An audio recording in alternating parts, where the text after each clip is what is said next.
एक दिन अचानक मेरी पत्नी मुझसे बोली, सुनो, अगर मैं तुम्हें किसी और के साथ डिनर और फिल्म के लिए बाहर जाने को कहूँ तो तुम क्या कहोगे?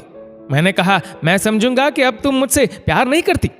उसने कहा, मैं तुमसे प्यार करती हूँ, लेकिन मुझे पता है कि वह औरत भी आपसे बहुत प्यार करती है और आपके साथ कुछ समय बिताना उनके लिए सपने जैसा होगा।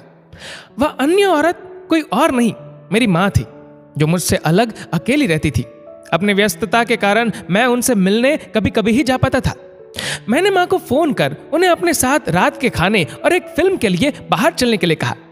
तुम ठीक तो हो ना? तुम दोनों के बीच कोई परेशानी तो नहीं? माँ ने पूछा। मेरी माँ थोड़ा शक्की मिजाज की औरत थी। उनके लिए मेरा इस किस्म का फोन मेरी किसी परेशानी का संकेत था। नहीं, कोई परेशानी नहीं माँ, बस मैंने सोचा था कि आपके साथ बाहर जाना एक सुखद एहसास होगा। मैंने साथ ही कहा, बस हम दोनों ही चलेंगे।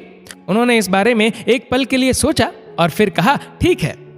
शुक्रवार की शाम को जब मैं उनके घर पहुंचा तो मैंने देखा वह भी दरवाजे पर इंतजार कर रही थी। वो एक सुंदर पोशाक पहने हुई थी और उनका चेहरा एक अलग सी खुशी से चमक रहा था।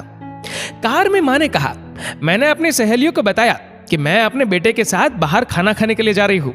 वे काफी प्रभावित थी। हम लोग माँ की पसंद वाले एक रेस्टोरेंट पहुंचे, जो बहुत शानदार तो नहीं मगर अच्छा और आरामदायक था। हम बैठ गए और मैं मेनू देखने लगा।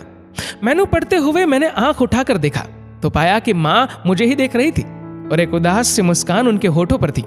जब तुम छोटे थे तो ये मेनू मैं तुम्हारे लिए पढ़ती थी, उन्होंने कहा। माँ, इस समय मैं इसे आपके लिए पढ़ना चाहता हूँ, मैंने जवाब दिया।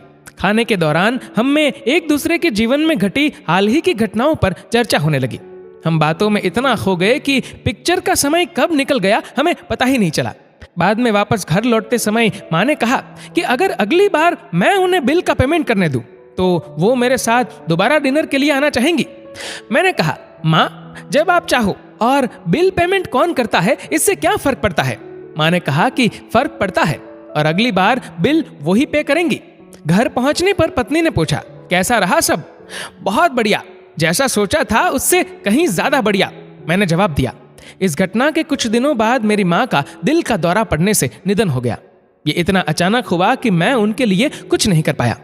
माँ की मौत के कुछ समय बाद मुझे एक लिफाफा मिला जिसमें उसी रेस्टोरेंट की एडवांस पेमेंट की रसीद के साथ माँ का एक खत था, जिसमें माँ ने लिखा था, मेरे बेटे, मुझे पता नहीं कि मैं तुम्हारे साथ दोबारा डिनर पर जा पाऊंगी या नहीं, इसलिए मैंने 2 लोगों के खाने के अनुमानित बिल का एडवांस पेमेंट कर दिया है।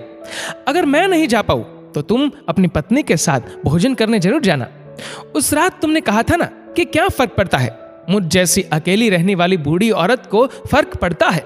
तुम नहीं जानते, उस रात तुम्हारे साथ बीता हर पल मेरे जीवन के सबसे बेहतरीन समय में से एक था। भगवान तुम्हें सदा खुश रखे। लव यू मेरे बेटे, तुम्हारी माँ। उस पल मुझे अपनों को समय देने और उनके प्यार को महसूस करने का महत्व मालूम हुआ।